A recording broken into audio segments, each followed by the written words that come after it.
নিজ জন্মভূমির মানুষের সঙ্গে দেখা করা, তাদের সুখদুঃখের খবর নেওয়া এবং অসহায় মানুষের পাশে দাঁড়ানোর অঙ্গীকার নিয়ে নাটোরে আসছেন সমাজকল্যাণ মন্ত্রণালয়ের প্রতিমন্ত্রী ফারজানা শারমিন পুতুল। আগামী 10 ও 11 মার্চ 2 দিনের সরকারি সফরে তিনি নাটোরে অবস্থান করবেন। সফরকালে নিজ এলাকা লালপুরের গৌরীপুরে একটি গুরুত্বপূর্ণ জনকল্যাণমূলক কর্মসূচিতে অংশ নেওয়ার কথা রয়েছে তার।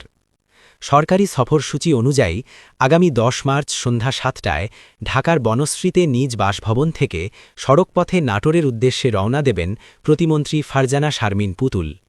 রাত প্রায় 11টার দিকে নাটোরে পৌঁছনোর কথা রয়েছে তার।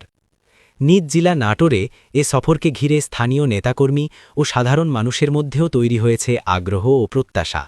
অনেকেই মনে করছেন প্রতিমন্ত্রীর এই সফর এলাকার উন্নয়ন ও সামাজিক কল্যাণমূলক কার্যক্রমে নতুন গতি যোগ করবে।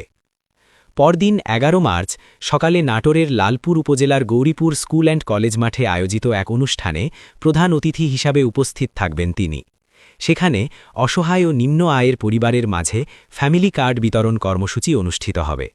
এই কর্মসূচির মাধ্যমে দরিদ্র ও সুবিধাবঞ্চিত পরিবারগুলোকে সামাজিক সুরক্ষার আওতায় আনার উদ্যোগ নেওয়া হয়েছে।